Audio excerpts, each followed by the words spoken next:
So welcome back to another episode of Jiggy with This podcast. I have my guest here, Quanisha, aka Nesh the Writer. Mm-hmm. Okay. Oh. Yeah, it's good. It's Nesh the Writer. N-E-S-H, the Writer. Mm-hmm. Okay, and she's a poet and a writer. Yeah. Mm-hmm.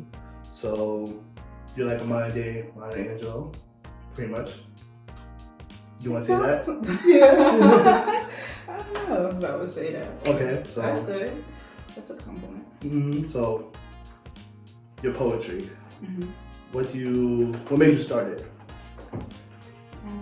What made me start writing poetry was actually like anxiety. Mm-hmm. So as a child, I used to write a lot, just like in my diaries and stuff like that. And I started writing poetry like literally on the train one day. I was having like a panic attack, and like you know what panic is, like just overwhelming thoughts. So I started writing everything I was thinking about, and it just turned into a poem. I'm like, oh shit, this is a poem. Yeah. And then the next day, someone gave me like a flyer for open mic. So I was like, yo, this must be a sign. And I went and did the poetry, and since then, I just been going on with it.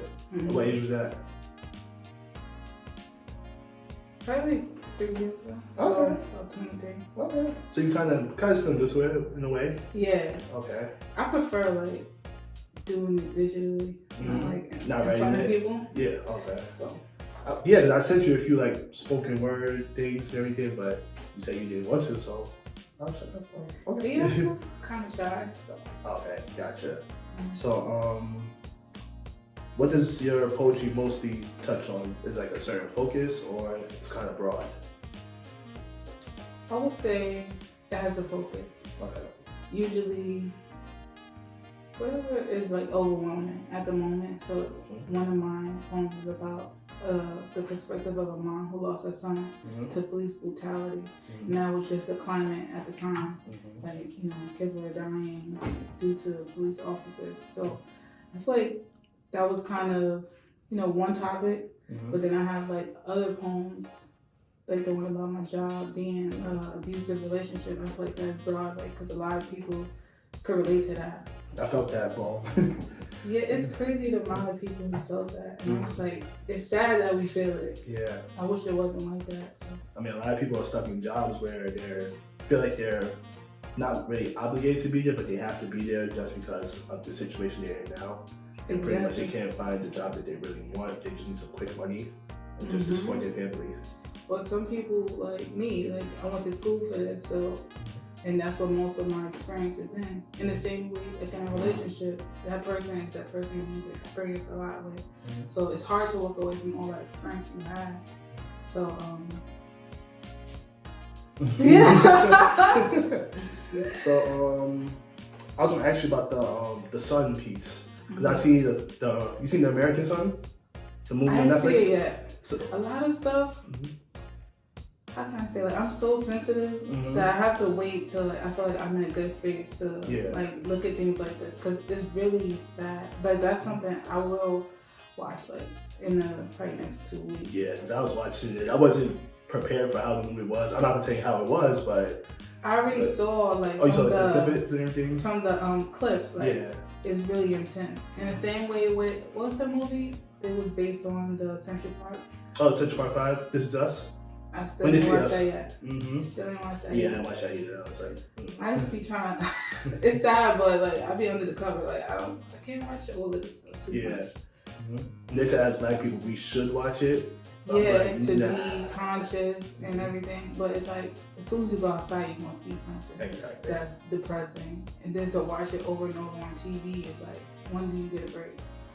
Exactly. So I'm not trying to watch that yet. Like, I'm good. Hopefully, within the next 2 weeks, I'll watch American Sun. I feel like that's less, based on people on social media, that's less bothersome than... Yeah, it was just like suspense the whole time, like what's about to happen next.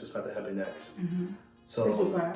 Huh? I thought I was about to at the end of it. Oh, God. And I was just like, hold on, let me just like tone down a bit, because the ending was just like, huh?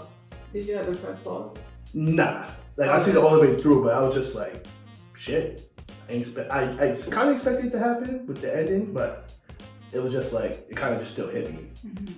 So next thing I want to ask you was, so as a writer and a poet in today's society, so I feel like there's not a lot of poets around nowadays.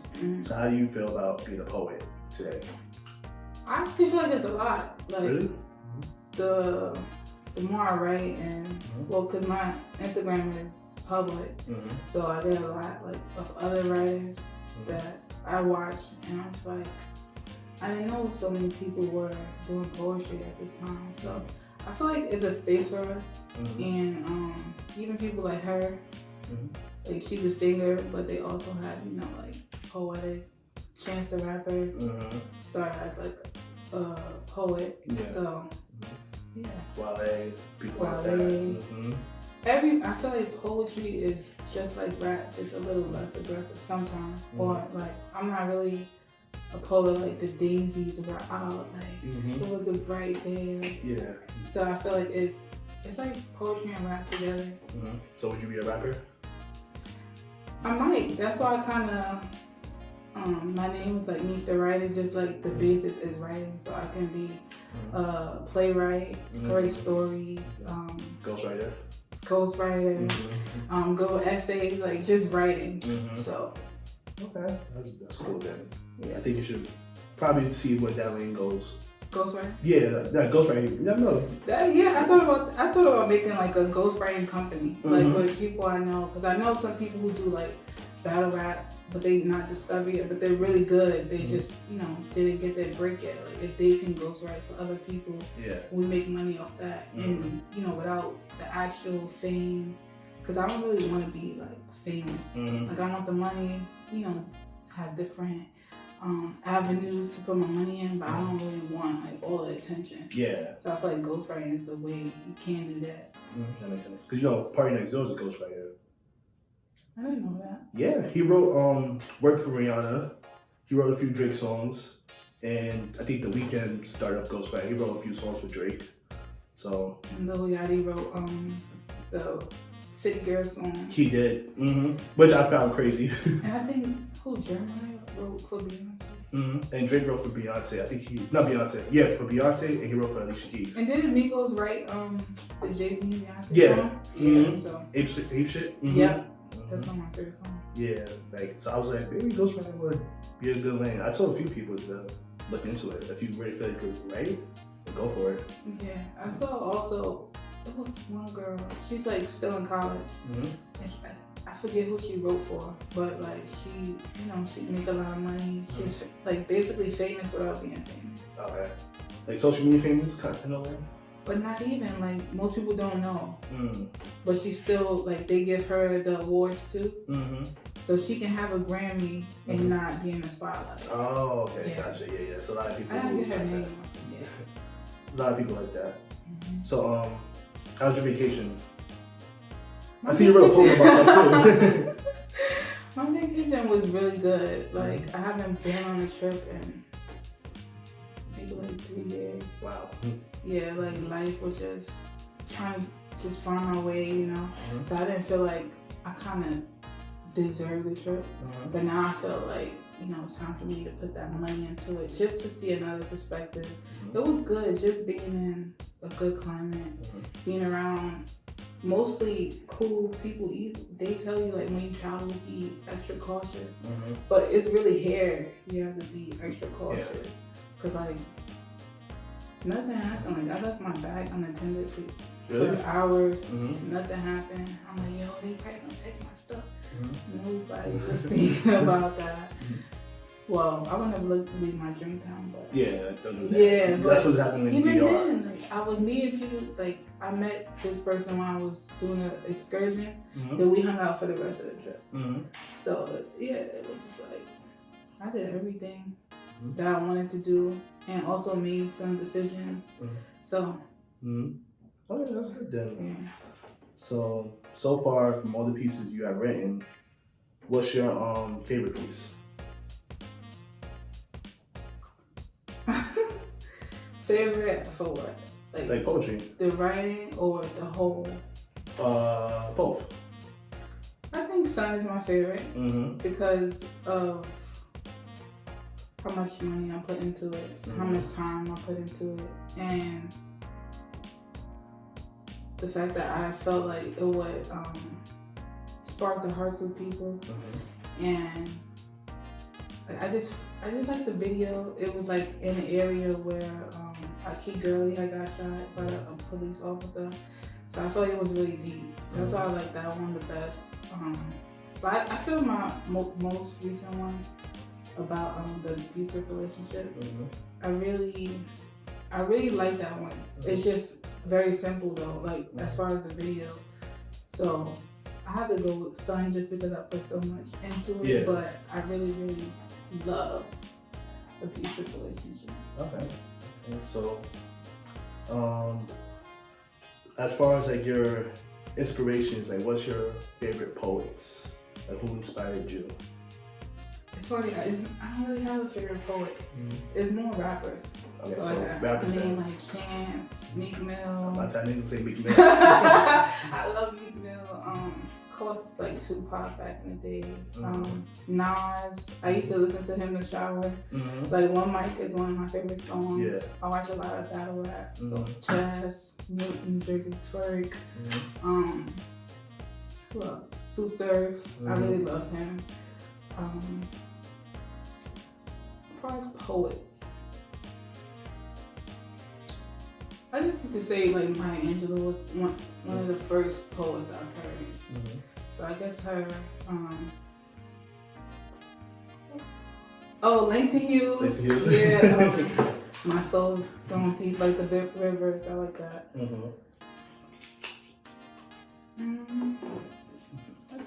That's it. I mean, a lot of rappers are basically poets, like you said. Like Nas is definitely one of my favorite rappers. I think he's the best rapper ever. I think. Still? Yeah, still. Like his new stuff, you like?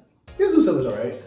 Like his old stuff is so like timeless. So good. Yeah, it's so good. It's like I still listen to it. I still listen to Illmatic. I still listen to Is Written like it was yesterday. Really? Yeah. That's why I fear like not being able to top yourself. Or like Lauryn Hill, like I feel like after she had that album, it was so great, and she hasn't had anything, you know. Since. Well, she's had stuff since, but nothing to really compete with that. That's one of my fears, like to do something so great that you can't compete with it. But the thing is with that, a lot of people compare your new stuff with your old stuff. And they should go in every project with a clean slate and don't try to compare other projects. Like, I think when Drake came out with Scorpion and everybody didn't like it at first. That's the one with the two. The two sides. Yeah. And then everybody was like, oh, I already like it. It's not like Take Care or nothing. I was like, it's a different lane that he's exploring. It's a different type of music. Or with More Life, I'm like, you can't compare two different projects because it's not the same person. He's not the same artist he was before. So he has a different mindset. He has a different approach. So can't compare them. It's a different lane. I agree with that. That's why I feel like even Chance's new album, most people don't like it. I ain't like it that much. Like on my first listen, I'm like, why would you do this? I don't like this. But then I thought about it too, like he's in a different space. And like you said, art is based on the space that you're in. So before he was basically climbing his way to fame. So now that he's there, now he's trying to get his family together. So that's, of course, what his life is going to be about. So then that's when the song is going to be about. And unfortunately, a lot of us are still trying to climb, so we can't really relate to someone who's already reached that. Yeah, exactly. So I understand why people don't like it, but I like it now. Yeah. I'm actually going to see him too in February. Nice. So. I haven't seen him, so. I never saw him in person. I'm excited. Yeah, his VIP was crazy though. Like 400. I was like, nah. Where's regular. I think he's at the Garden. Oh, okay. Yeah, Lil Yachty's gonna be there too. Someone else over there. Okay. So what's next for you, as far as your creative genius? What's next? Well, I'm working on like creating merchandise to reflect my writing. So I have this poem coming out. It's about like a girl who's well, basically me. Like, you know, as you date guys who don't really see you for who you are. So it's basically about that. And then I want like t-shirts to have some of my poetry on it. So either way, like people see the shirt, they're like, oh, well, you did that type of message from, then you can relate them to the video. When you see me on the video wearing a shirt, then you know, like, you know, kind of like Nipsey. Yeah. When we had like the barcode, it would take you to a video. So that's something I want to do. Also, I like lip gloss and stuff. So that too. I'm trying to do everything, honestly. And then when I was in Puerto Rico, I'm like, damn, I need to have a house out here so I can rent out for like B&Bs and stuff. So. Yeah. I mean, as far as that, I know I'm not sure how much it costs, but I know in Baltimore, they was thinking about renovating houses for like $1. I think I saw that. Yeah, but that was like 2 years ago, I think. I think you have to buy a house for $1. Yeah, and then you have to live there for a while, and then you have to redo it yourself, pretty much, like renovate yourself. So you still have to put the money into it, and then you do whatever you want with it. Who has the money to put into it? I guess you could borrow it, maybe. Yeah. On the banks. Yeah, like a big loan, something like that. As far as that, I don't know. Like, thought about that, but I don't know. You should. Maybe. There's another question I want to ask you. Oh, did you ever think about writing like a movie? Or a screenplay or something like that? Yeah, like a play. Like, you have any idea about it? Like,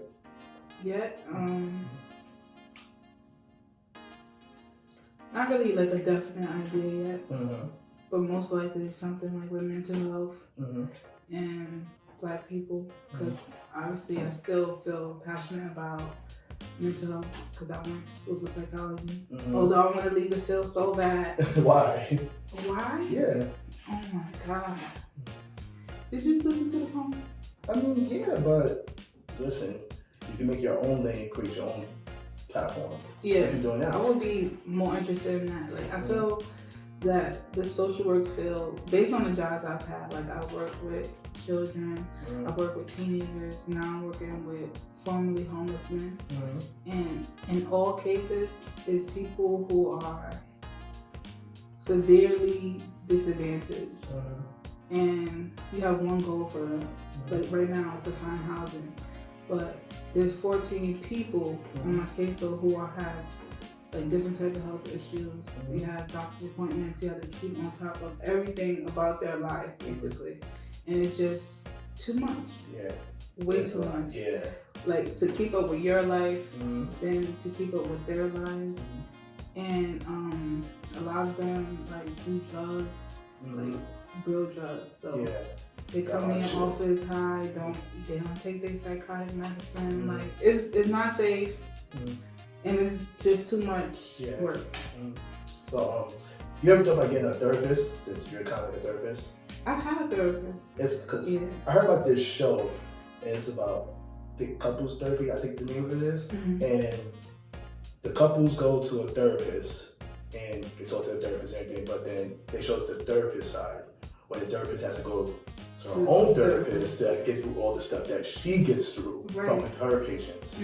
So I thought that was like an interesting topic because I didn't get a chance to watch anything, but it seems interesting because it's like nobody really thinks about how the therapist. Exactly. That's just like what someone Walker was saying, like energies being transferred. Like it's some days I'll come into work and I'll be, you know, good. I set my own energy, but just being in the building, knowing that so many people are struggling, people are there, like literally dying every day. Yeah.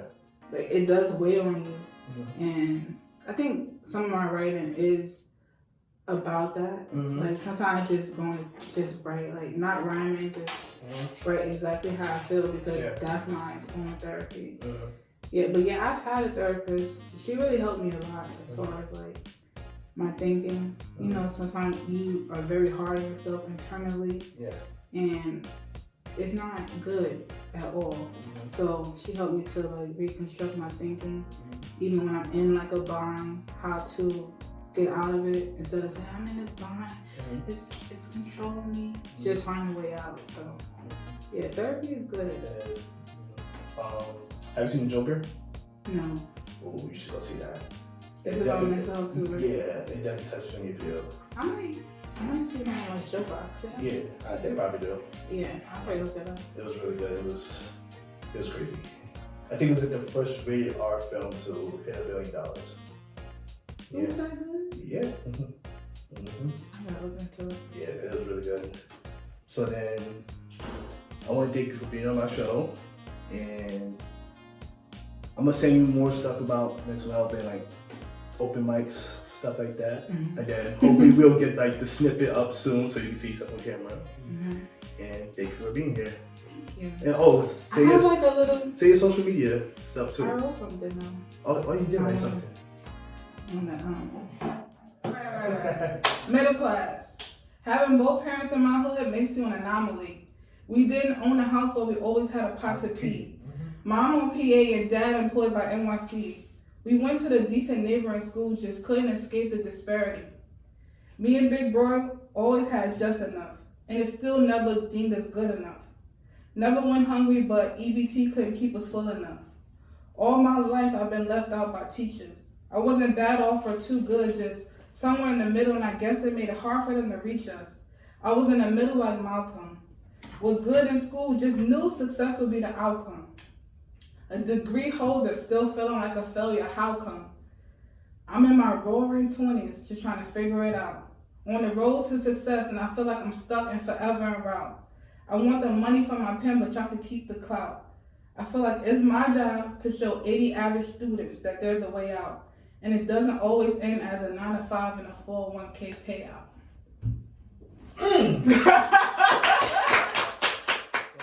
I want to thank you for being on my show. Well, share your social media to everybody. You go to the camera now. Okay. I want to thank you for having me. This is my first time on a podcast, so I'm very thankful for the opportunity. Instagram, Nesh the Writer, NESHTHE Writer. Maybe you don't know how to spell that. It's put for you. YouTube, same thing, Nesh the Writer. You can follow me on Facebook, but that's kind of different. It's my name. QUANESHIA, Darden, DARDEN. So I need a Facebook that reflects just the writing, but I want to have more writing first. So just follow the Instagram, YouTube. That's it. And thank you for being here. Thank you for another episode of Jiggy with this podcast. I'll see you guys later.